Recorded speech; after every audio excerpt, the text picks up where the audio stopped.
안녕하십니까. 하늘은 높고 바람은 서늘해졌습니다.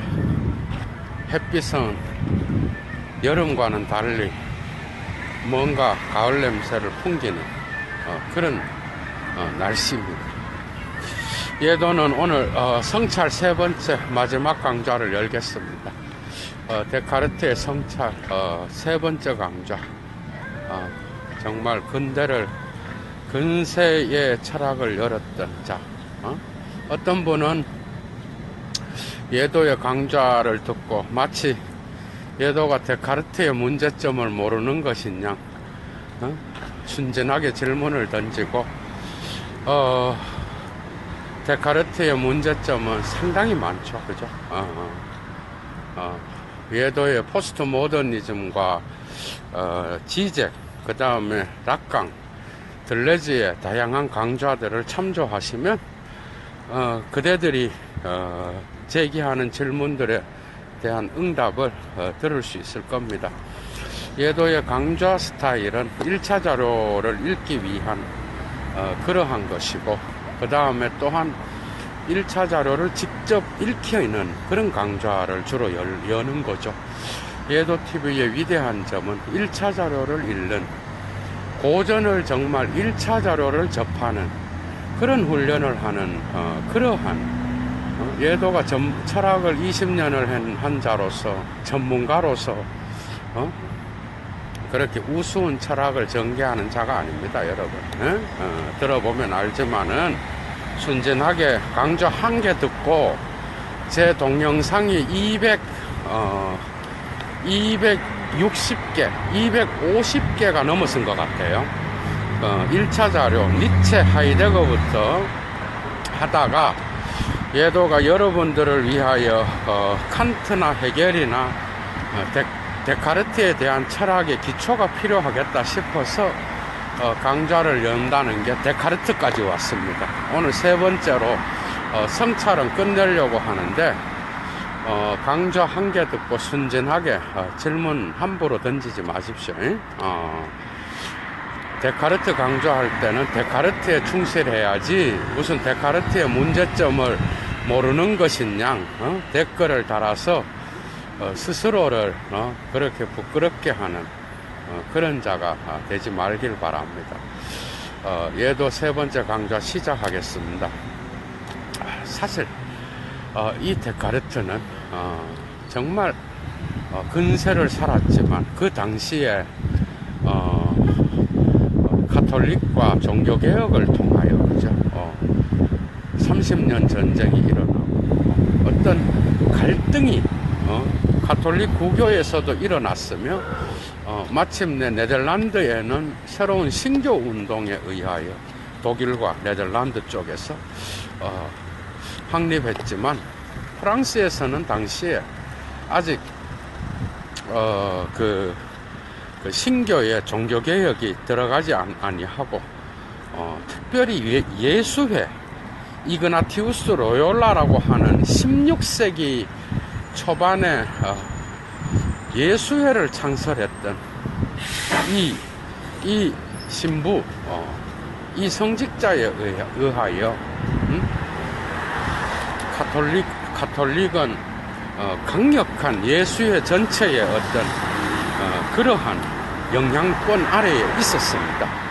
데카르트 역시도 이러한 영향권 아래에서 예수회의 어떤 그런 영향이 그의 성찰이라는 작품에 그대로 녹아들어 있습니다. 사실 성찰은 문학적으로 상당히 독특한 문체를 형성합니다. 여러분들이 데카르트를 이해하기가 어려운 이유는 그의 어떤 그 성찰의 그 문학적 형식이, 글쓰기가 독특한 형태를 취하고 있다는 거죠. 제6성찰까지가 바로 예수회를 창시했던 이그나티우스 로욜라라고 하는 그 수도사의 어떤 그 영성수련이라고 하는 스페인 사람이죠. 그 책을 따라서 그 역시도 제6일 동안의 성찰이라 그래서 제6성찰까지 나누고 있다는 겁니다. 그러니까 그 당시에 예수회의 위력이 얼마나 대단했으며, 심지어 중국까지 그 당시 예수회가 그 선교사를 보내죠.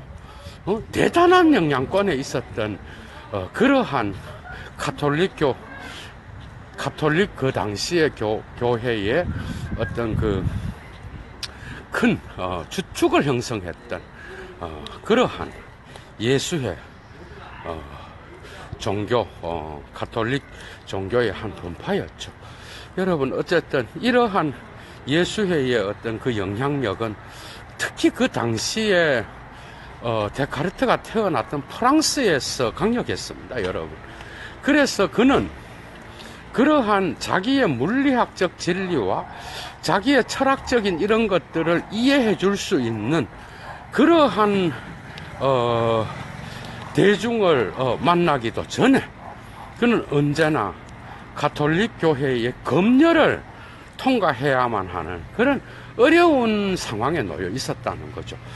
그래서 그의 그 철학 작품 전체가 어쨌든 이러한 검열의 눈치를 봐야 되는 그러한 상황에 놓여 있었기 때문에 그의 철학이 신학적인 어떤 그런 것을 벗어나지 못하고 여전히 그런 것들을 로욜라의 문체를 따라서 글을 쓸 정도로, 그죠? 그는 예수회의 영향권 아래에서 자기의 철학적 사유를 전개했던 자라고 볼 수 있습니다. 그러나 근대의 아버지로서 가톨릭과는 다른 다양한 철학적 논증들 때문에 그 역시 오해를 받았고 다양한 사람들로부터 비난을 받았고 구교와 신교로부터 다양하게 많은 적수들을 가졌던 그러한 자였습니다. 그래서 그는 말년에 이러한 것들을 상황을 벗어나기 위하여, 그죠? 그는 말년에 심지어 스톡홀름, 스웨덴 오늘날에 그리로 여왕의 어떤 초청에 의해서 가게 되는데, 불행하게도 거기에서 그는 질병을 얻고, 그죠? 그게 맞지 않았던 거죠. 얻어서 2년 만에 죽음에 이르는 그런 경험을 합니다, 여러분. 어쨌든 그 역시도 성찰 이후에 다양한 그러한 비난의 대상이 되었으며 자기의 철학을 어떤 방식으로건 변증해야 하는 그러한 위치에 놓였고, 그래서 자기가 많은 시간들을 성찰에 대한 적수들에게 자기의 철학이 결코 신학적으로도 문제가 없다라는 것을 논증해야만 했던 불필요한 어떤 그러한 불필요한 논증에 휘말려 살 수밖에 없었습니다, 그 시대가. 그러나 그는 근대의 아버지로서 위대한 철학자였습니다. 그래서 성찰은 이그나티우스 로욜라라고 하는 예수회를 창설했던 그 수도사의 영성수련의 어떤 그 문학적 양식을 따라서 제6성찰로 나누게 되는 거죠, 그죠? 거기에서 그는 마침내 1성찰, 2성찰에서 나는 생각한다, 고로 존재한다라는, 여기로부터 이제는 신은 존재한다라는 것으로 나가게 되는 겁니다. 그래서 신의 존재 증명이 두 가지로 그의 작품 속에서 나타나는데, 첫 번째가 제3성찰에서 나타나는 건데, 이것은 주로 그 신의 관념에 대하여, 그죠? 신의 관념이 어떤 방식으로 범주와 상응하며, 이러한 범주는 또한 상위 범주에 의해서 상위 범주에 의해서 실제로 관념 바깥에, 그죠? 상위 범주에 속하는 원인자로부터 나온다라고 하는 이러한 신 존재 증명의 독특한 방식을 따라서 신을 이야기합니다, 그죠? 그리고 제5성찰에서 그는 또 한 번 신 존재 증명을 하는데, 이것은 신의 관념 자체, 그러니까 신은 일자로서 완전한 자요. 이 완전함이라고 하는 이 관념이 어떤 방식으로 신의 존재로까지 나가는지를 밝히는 그런 방식으로 나가고 있다는 겁니다. 그러니까 성찰에서는 두 번의 존재론적 증명이 나타나는데, 첫 번째는 인과율에 의한 것이고, 두 번째는 그 관념으로부터 그 다음에 이 관념이 생긴 어떤 정신의 관념이 바깥에 실제로 존재하는 신의 존재로 나아가는 이런 방식의 전통적인 스콜라 철학의 존재론적 증명을 따라가고 있다는 겁니다. 그죠? 이것은 또한 아리스토텔레스의 범주론에 근거하고 있습니다. 그래서 자연스럽게 이러한 신이 속이지 않는다라는 거. 신은 결코 제2성찰에서 말했던 방법적 의심에 의해서 데카르트에 의해서 제기된 꿈이라든지, 이 제1성찰에서 꿈의 가설이라든지, 2성찰에서의 어떤 그 악령의 가설을 벗어나서 마침내 제3성찰에서는 하느님의 완전함, 그죠? 5성찰에서도 나오지만은, 그리고 선한 신, 그 다음에 그 다양한 어떤 존재론적 범주가 있는데, 그 범주는 언제나 상위 범주의 원인자로부터 귀결된다라고 하는 독특한 인과율로부터 신을 증명하는 겁니다. 여기서부터 이 신은 나는 생각한다라고 하는 이러한 관념 안에서 증명되는 게 아니라, 나는 생각한다 밖에서 내가 생각하며 내가 존재한다라고 하는 이러한 생각의 정당성을 확증해주는 그런 역할을 한다고 볼 수 있겠죠. 그래서 제3 성찰은 어떻게 보면 또다시 이 세계의 사물에 대한 관념이 우리가 올바르게 이 세계를 인식하며 이 세계의 사물에 대한 어떤 것이 감각에 의해서 속임을 당하지 않고 확실하게 명석판명한 지각을 통하여 알 수 있다라고 하는, 그죠? 그러한 사물에 대한 명석판명성을 획득하면서 자기의 이 세계의 자연법칙이 어떤 형이상학적인 사물의 본성과 일치한다라는 것을 신의 존재를 통하여 확증하고 있다라는 것. 독특한 어떤 그런 개념이죠. 그죠? 여기서 데카르트의 독특한 관념 이론이 나타납니다. 삼성찰에서 관념을 이야기하지 않을 수 없습니다. 우리에게는 다양한 단순 관념이 있고 사물을 올바르게 볼 수 있는 그러한 어떤 관념이 우리 안에는 있습니다. 그죠? 이러한 관념들은 결코 감각에 의해서 흔들리지 아니하고 이 세계의 사물을 올바르게 볼 수 있는 그런 관념들인데, 이런 것들은 완전하고 선한 신에 의해서 주어진 것이고, 이런 것들은 자연법칙의 어떤 사물의 본성을 알려주는 그러한 자연법칙을 확증해주는 관념으로서 마침내 근세의 물리학적인 어떤 것들을 나타내주는 거라고 볼 수 있습니다. 그 점에서 데카르트의 어떤 이러한 인식론은 신학에 의한 어떤 그 관념의 확실성을 획득한다라고 볼 수 있습니다. 그래서 이런 단순 관념들, 돌, 그 다음에 그 당시엔 자동차가 없었겠으니 돌, 그 다음 나무, 또 산, 집, 이런 관념들이 있죠. 이 세계의 사물들에 대한 그런 단순 관념들, 그런 것 말고 우리 안에는 또한 감각으로부터 벗어나 있는 그런 또 다른 관념이 있습니다. 그건 바로 신에 대한 관념이에요. 신은 영원하며 우리의 어떤 그러한 감각적 상황에 따라서 변화되지 않냐고, 그죠? 영원하며 또 어디에나 계시고 모든 것을 알고 있고 또 선하고 완전한 그런 신, 이런 신에 대한 관념은 우리 안에 있습니다. 여기에 상응하여 데카르트가 제5성찰에서 이야기하는 게 수학입니다. 수학. 그 다음에 이 세계의 사물에 대한 형상이에요. 이런 수라든지 사물에 대한 형상들, 에이도스지 뭐. 에이도스예요, 이것은. 플라톤의 이런 형상이라든지, 그 다음에 또 수라든지, 이런 것들은, 우리들 안에서, 감각의 도움을 받지 않고, 감각 없이 생겨난 관념들입니다. 그죠? 그 다음에 신에 대한 관념도 그렇다고.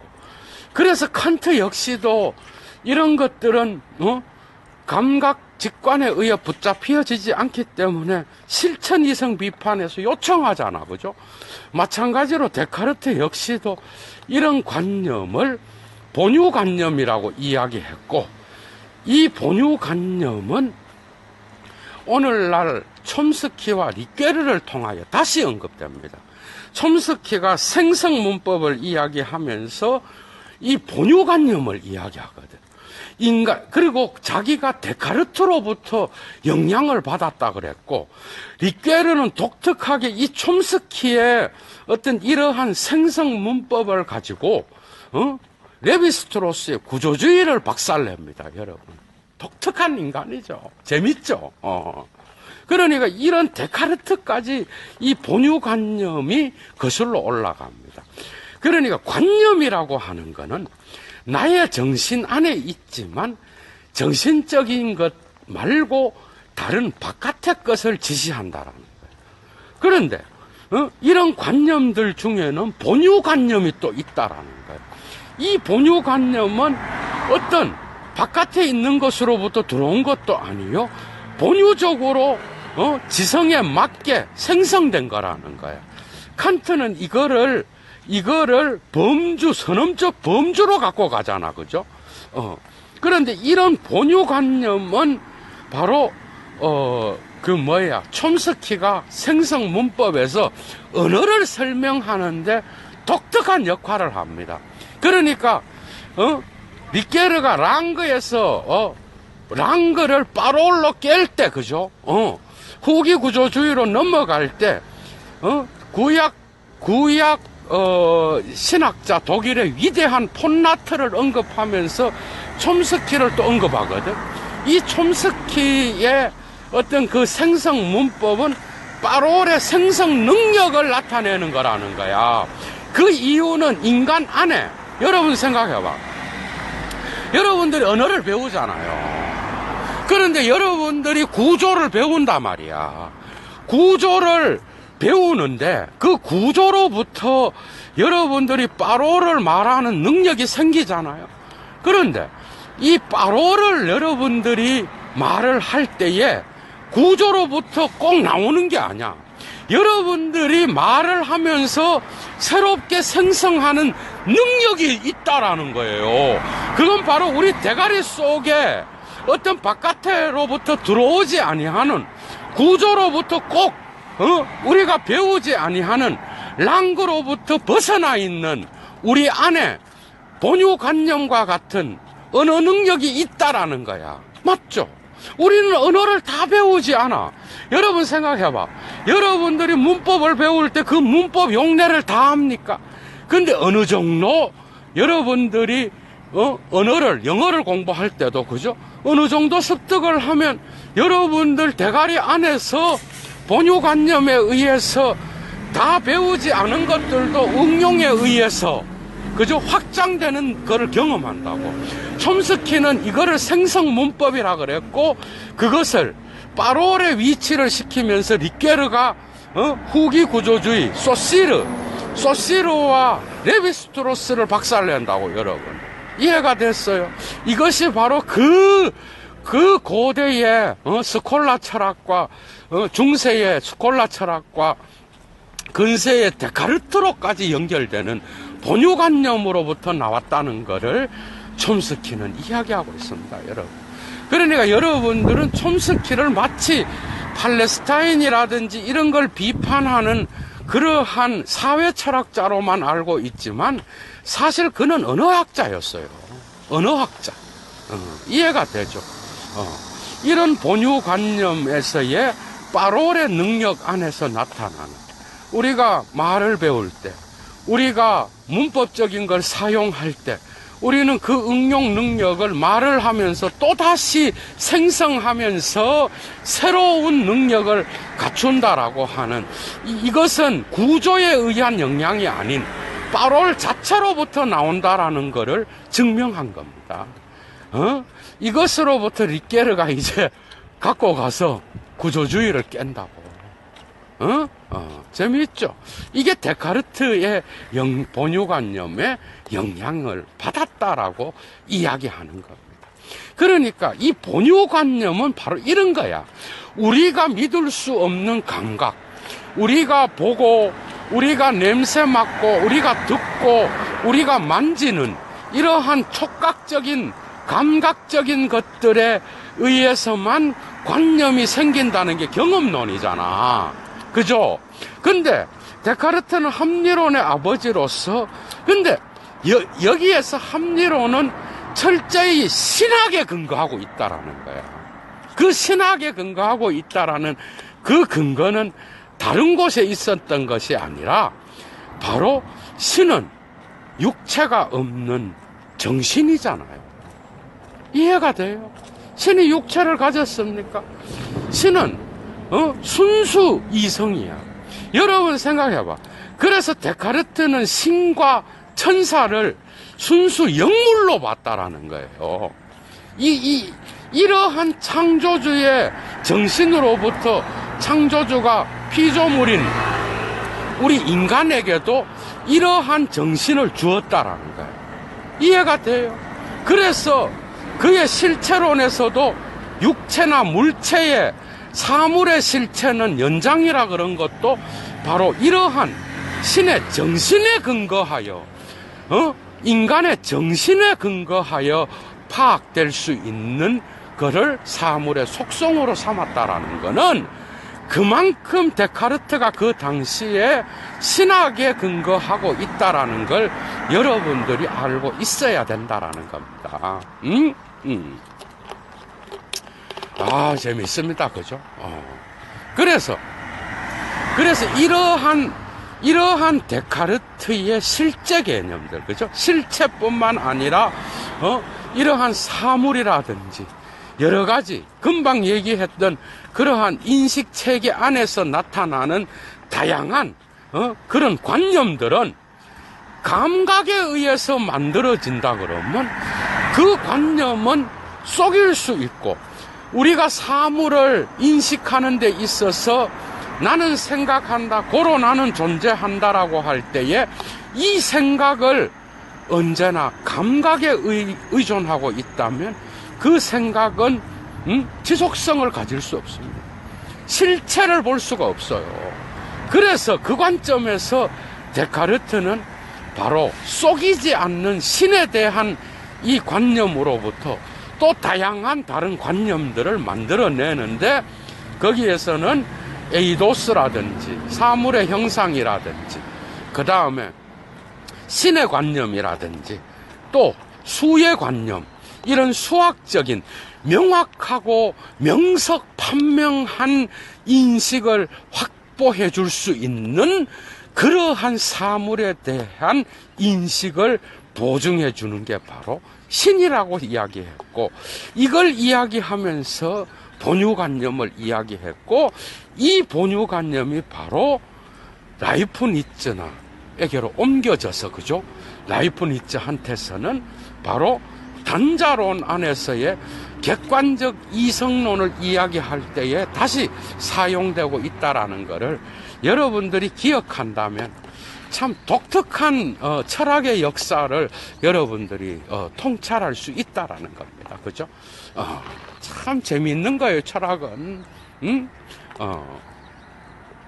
그 점에서 데카르트는 두 가지의 제3성찰과 제5성찰에서의 신의 어떤 존재를 증명하면서 여기에서 이제 자기의 관념에 대한 이론을 또한 이야기하고 사물을 인식하는 데에 있어서 최고의 무한 실체는 바로 신 하나밖에 없고, 이 신이라고 하는 거는 우리가 무한 실체로서의 우리가 갖고 있는 관념에 속하는 것이고, 그런 점에서 이 관념을 갖고 있는 바깥에 있는 신이 실제로 관념에 상응하여 존재한다라고 하는 이러한, 그죠? 이러한 것에 그가 자기의 그러한 철학을 이러한 신학적 진리에 맞추어서 접근하고 있다라는 거죠. 독특한 그러한 철학이라고 할 수 있겠죠. 그래서 제6성찰에서 데카르트는 마침내 정신과 육체의 어떤 관계, 그죠? 그리고 이러한 사물의 본성, 이런 것들이 어떻게 하여 이 세계 안에서 자기 자신의 어떤 그러한 본성을 드러내고, 이 사물에 대한 본성을 어떻게 올바르게 객관적으로 우리의 이성과 영혼이 인식할 수 있는지를 다루고 있다라는 겁니다. 그래서 결국은 자기가 이야기하려고 하는 이 물리 자연법칙이라든지 사물의 본성에 의한 이 형이상학, 이것을 물리학으로 연결시켜서 이런 것들을 증명하기 위해서는 우리의 인간의 인식과 그 다음에 신의 어떤 존재가 두 개 다가 이러한 올바른 물리학을 이끌 수 있는 그러한 토대를 형성한다라는 것을 이야기하기 위하여 성찰에서 결국은 우주론을 이야기하는 거죠. 이게 어떻게 보면 칸트가, 여러분 생각해봐, 칸트가 이 세계의 사물을 바라보는 미학적인 거를 마지막에 다룬다는 것도 어떻게 보면 이런 데카르트의 결국 마지막은 사물을 이야기하는 거거든요. 사물의 본성을 이야기하다가 여러분들 생각해봐. 그러면 정신은 뭐냐? 정신은 떠돌아다니는 육체와 관계없이, 감각 지각과 관계없이 스스로 존재하면서 스스로 떠돌아다닐 수 있는 움직이는 실체, 생각하는 실체라는 거야. 여러분, 정신이. 이것은 바로 신의 개념으로부터 왔기 때문에 어느 정도 일리가 있는 거예요. 신학적인 관점에서 보면. 여러분들 오늘날도 기독교에서는 육체와 정신의 이원론을 이야기하잖아요. 죽으면 바로 우리의 영혼은 죽지 않고 아버지께로 간다 그러잖아. 맞잖아. 그게 이원론이지 뭐예요. 이원론이잖아. 그런데 니체가 나오면서 이런 사고가 개박살 나는 거예요. 니체가. 여러분. 그러니까 철학을 제대로 알아야 니체의 이런 공격을 이해할 수가 있다는 거야. 그러니까 정신은 뭐냐? 육체와의 관계. 육체는 뭐와 관계되어 있어요, 여러분? 육체는 우리의 감각과 관계된 겁니다. 영혼은 뭐냐? 영혼은 이런 것하고 관계되어 있지 않고, 막말로 이야기하면은 데카르트한테서는 신으로부터 나오는, 그죠? 무한실체의 실체가 뭐야? 정신이잖아. 무한실체도 그러한 지성을 갖고 있다라고 봤다는 거예요. 무한실체의 정신이 유한실체인 인간에게 자기 자신의 어떤 그러한 자기 자신과 닮은, 우리는 신의 기독교 신학에서 창세기 1장 1절이 뭐야? 인간은 신의 신의 형상으로부터 나왔다 그러잖아. 그죠? 신이 줬다라는 거예요. 그 정신을. 그렇기 때문에 이 육체는 속이는 것이고, 이 감각은 우리를, 이 기독교 신학적인 게 다 들어있는 거, 이 안에. 우리의 감각은 믿을 수 없어. 그래서 학문적인, 물리학적인 진리를 발견하는 데에 수학적이고 명석 판명을 한 것들을 발견해내는 데에는 아무런 도움이 되지 않는다라고 봤어. 그래서 이원론으로 간 거예요. 이해가 됐어요? 그러니까 칸트도 이쪽으로 약간 비슷하게 가잖아, 여러분. 감각 직관을 이야기하지만 그 감각 직관이 그런 욕망이라든지 이런 거랑 연결 안 돼 있다고, 칸트도.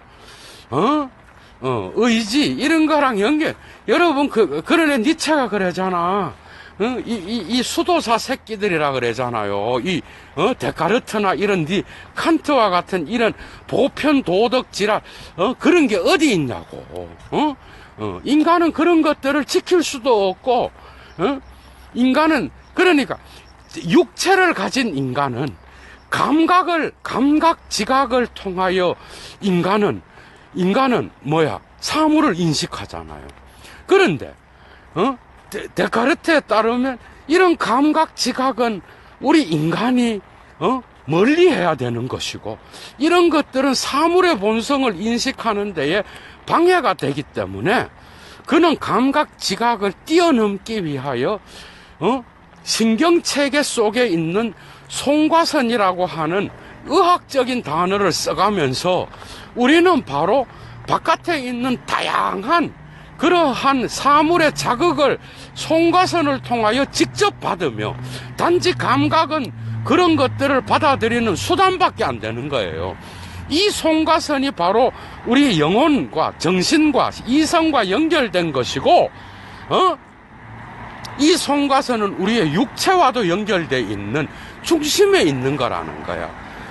이 송과선이라는 이 송과선의 이론을 통하여 데카르트는 마침내 본유관념이라든지 수학의 수라든지 또 사물의 형상이라든지 이러한 감각적인 기관을 통하여 형성되는 그런 관념들 말고 본유관념이라든지 사물에 대한 객관적 인식을 줄 수 있는 그러한 사물의 본성을 통찰할 수 있는 그런 관념들을 우리 인간은 가지고 있기 때문에 이런 것들을 감각 직관과 직접적으로 연관이 없는 것으로 이야기하기 위하여 데카르트는 송과선의 개념을 끌어들인다고. 우리 대가리 속에 이런 송과선이 있다라는 거야. 그래서 우리는 육체의 영향을 받지 아니하고 오로지 생각하는 정신, 그래서 바깥에 있는 사물의 본성을 제대로 꿰뚫어 볼 수 있는 그러한 정신을 우리는 갖고 있고, 그것은 바로 우리가 감각으로부터 받아들여지는 그러한 믿을 수 없는 것들을 우리가 올바르게 통제하고 이런 것들을 차단하고 이런 것들을 올바르게 구별할 때에 우리가 비로소 신이 준 그러한 정신으로서 이 세계의 사물의 법칙을 제대로 파악할 수 있다라고 하는 그런 철학을 주장하고 있다라는 겁니다. 여기서 문제는 뭐야? 우리 인간은 감각적이잖아. 우리는 심지어 욕망을 갖고 있잖아. 우리는 심지어 이 감각에 의하여 우리는 모든 것을 보고 판단을 내리잖아. 감각적 지식이 없는 그런 지성적 활동이 가능하냐는 거야. 그래서 데카르트가 죄가 더 많은데 니체는 그 당시 대가였던 칸트를 끌어들이면서 이러한 공격을 단행하고 있습니다. 스피노자 역시도 이러한 것들에 어느 정도 의존하고 있어요. 여러분들, 스피노자 철학은 데카르트보다도 더 데카르트적인 그러한 철학자예요. 스피노자를 이해하기 위해서는 데카르트의 실체 개념부터 파악해야 됩니다. 예도 TV에 스피노자의 실론이라는 강좌가 있죠.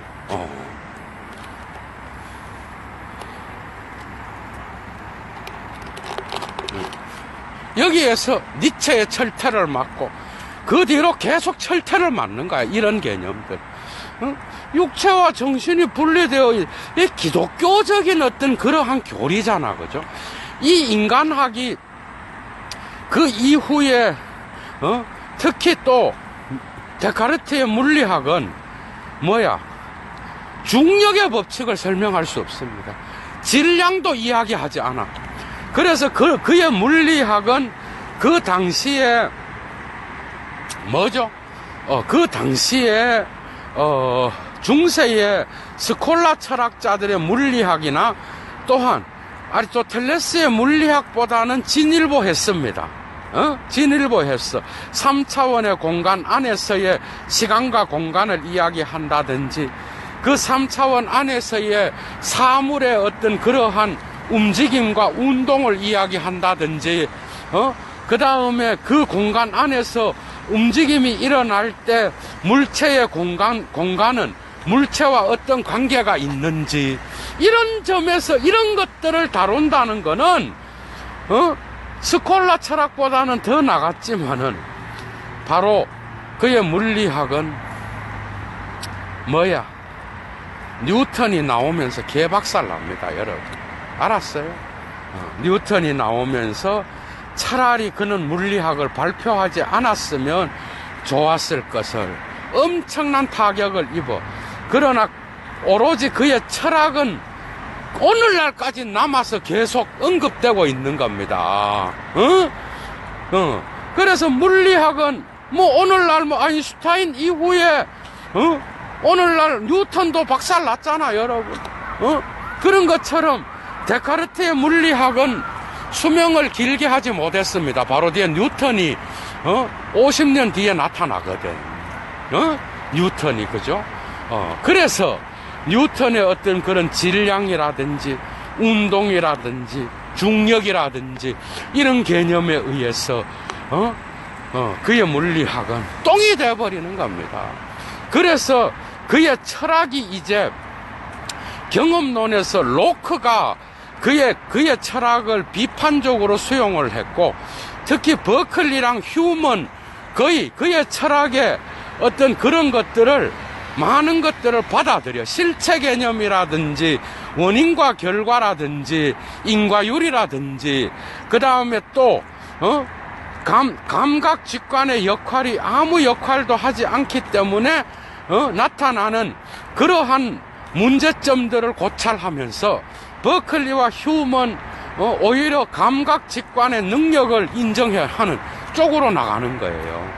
그리고 합리론 쪽에서는 라이프니츠와 스피노자, 그 다음에 칸트가 그의 철학을 대거 수용함으로써, 그죠?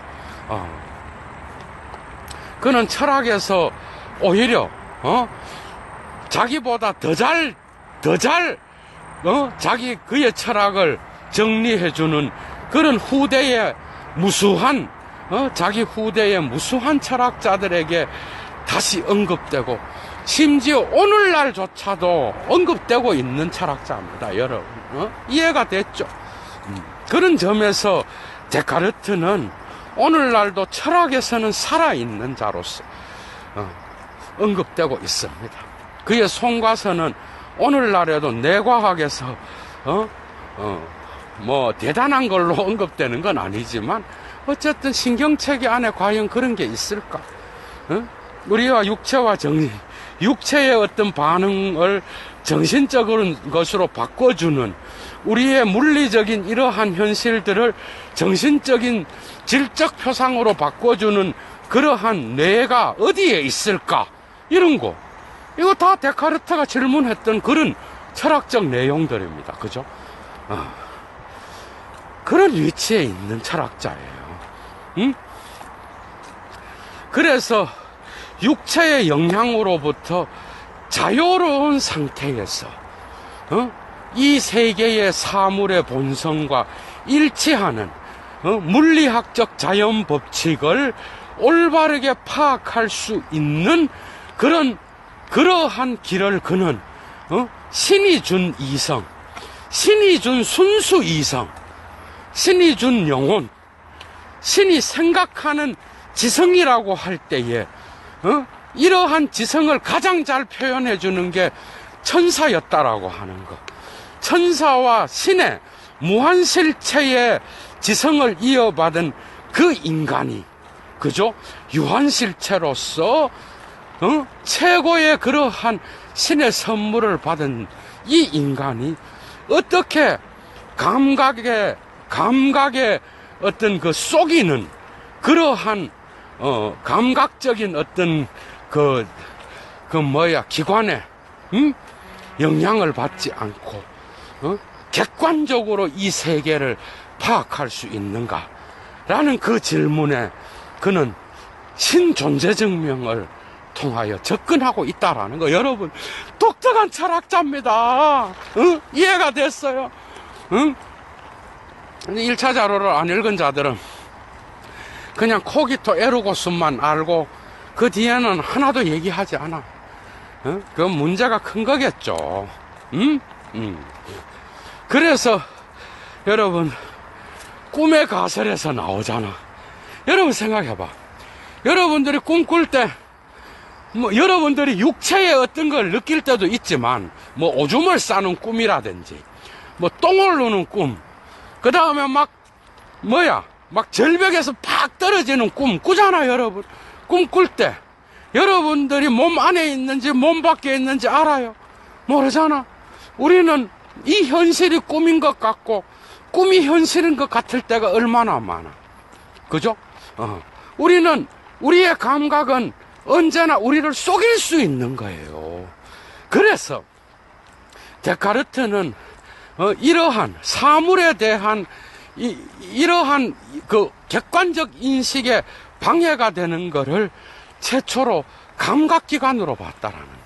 거기서 꿈이론을 갖고 오고 수학적인 것조차도 우리는 방법적 의심을 통하여 없애야 되는데 거기서는 바로 악령 이론을 갖고 온단 말이에요.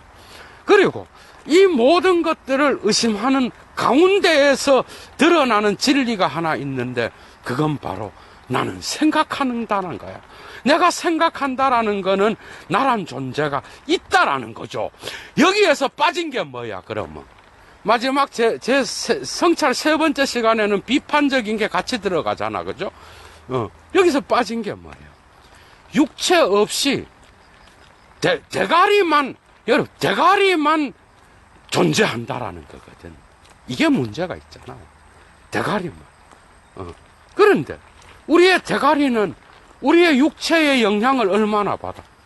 우리의 육체의 영향에 따라서 우리는 우리의 욕망에 따라서 우리의 대가리는 우리를 기만하잖아. 그죠? 프로이트 이후에 사실 니체 이후에 이런 철학은 그냥 똥이 되는 거예요. 이런 의식 철학은 내가 의식하는 다시 말하면 내가 생각한다는 건 내가 의식한다는 거거든. 내가 의식하는 한은 내가 존재한다는 거거든. 그러니까 이거는 대가리가 존재한다라는 거거든. 이런 것은 육체에 대한 기능을 다 빼버린 그러한 합리론, 이성 철학의 토대를 두고 있다라는 거예요. 이성은 얼마나 허약한 겁니까? 니체에 따르면. 니체가 이걸 불도자로 그냥 싸그리 조지고, 특히 니체의 유고집에, 그죠? 니체 전공자로서. 니체의 유고집에는 데카르트의 이러한 공간 시간 개념, 실체 개념, 이런 것들을 막 다 박살내는 그러한, 유고집의 단문들이 얼마나 많은지 몰라요. 이 단문들을 아마 제가 볼 땐 하이데거가 엄청 세밀하게 읽었던 것 같아. 그런 인물입니다. 참 철학은 그래서 철학 안에 어떤 그러한 연결망이 있습니다. 철학은 내가 생각하는 게 아니에요. 시대의 과학과 같이 가는 거고, 시대의 어떤 그러한 시대 정신, 문화를 포괄하고 있는 겁니다. 철학은. 이해가 됐어요.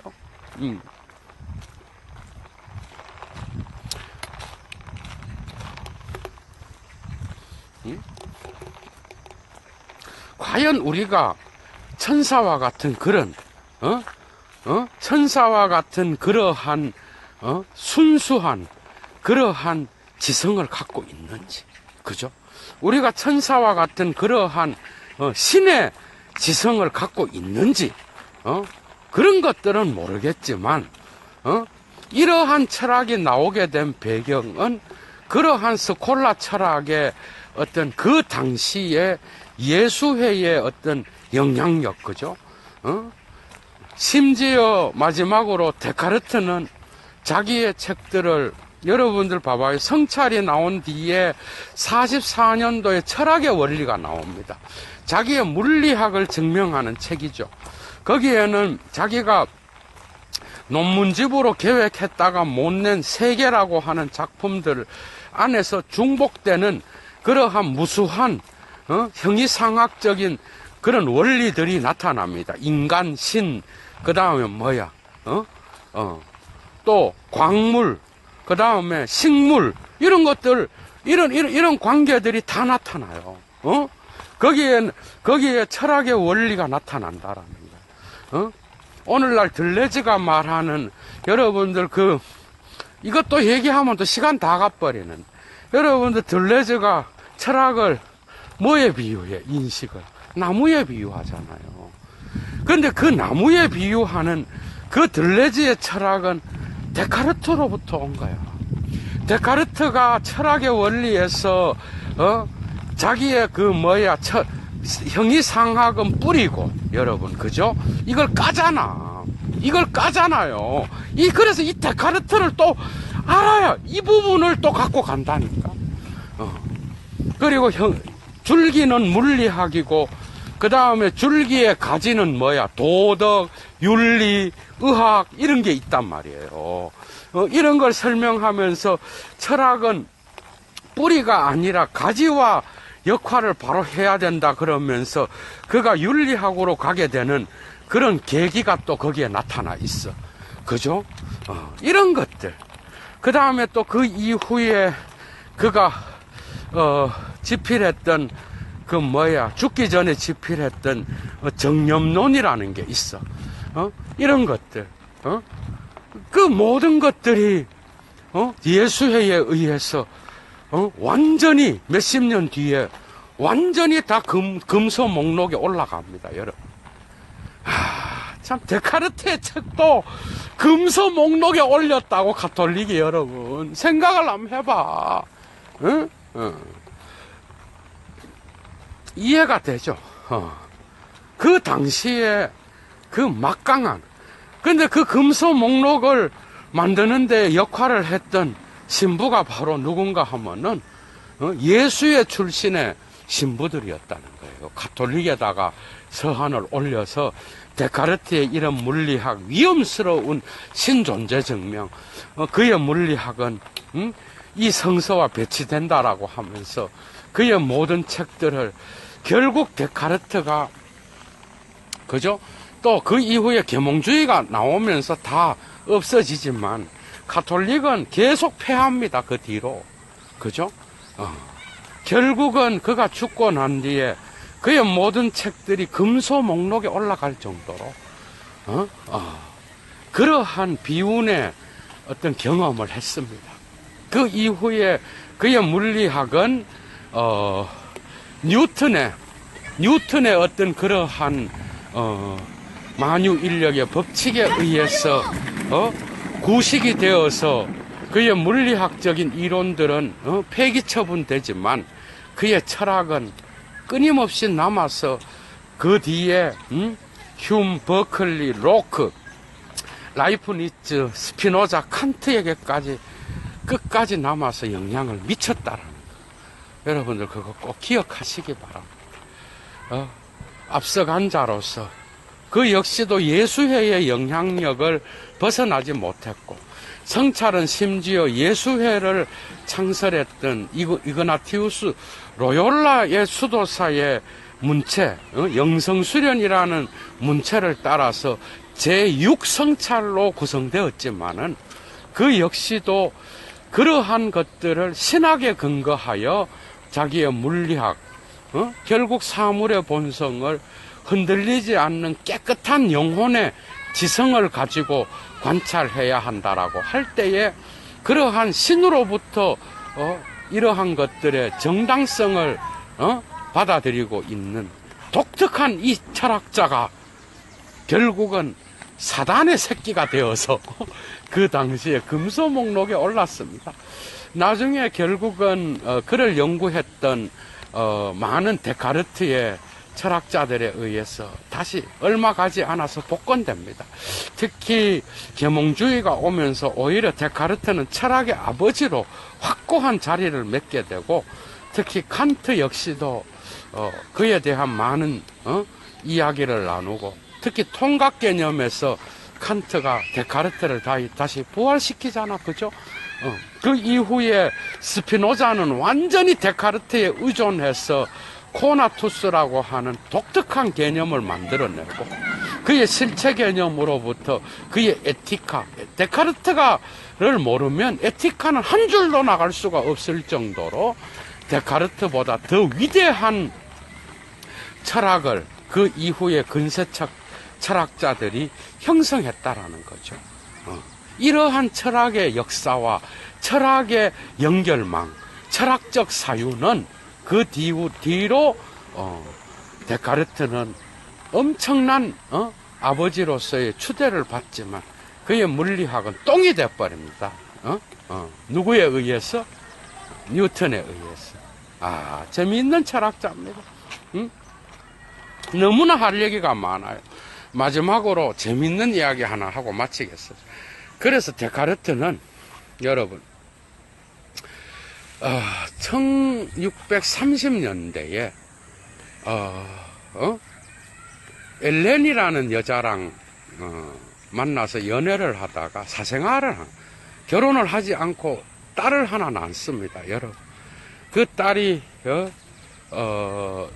그 데카르트가 위대한 자기의 철학적인 성찰을 쓴 이후 5년 만에 질병을 얻어 죽습니다. 그죠?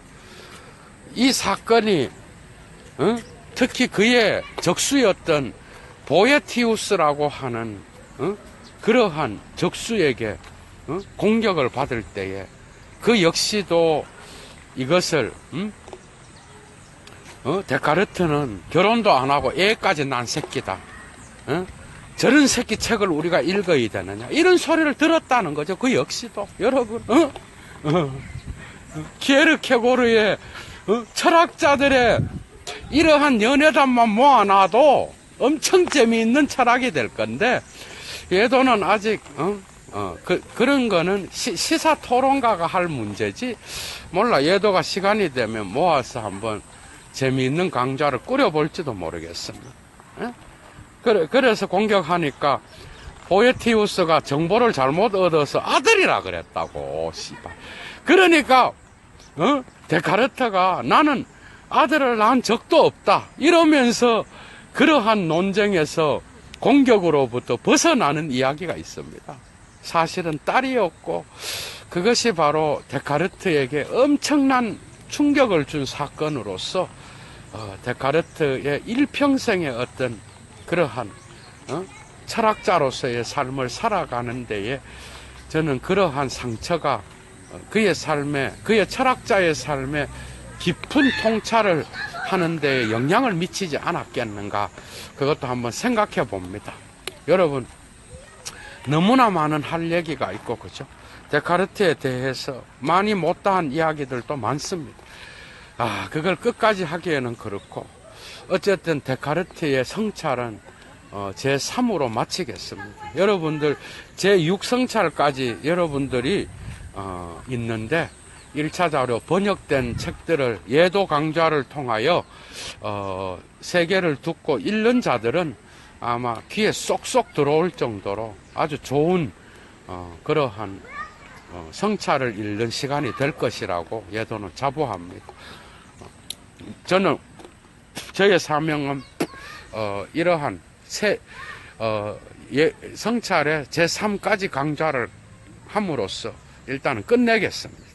다른 다양한 어떤 그 철학적 이야기들은 여러분들이 1차 자료에서 확인하시고 하여튼 좋은 가을이 왔는데 좋은 하루 되시고 좋은 저녁 되시기 바랍니다. 예도는 물러가겠습니다.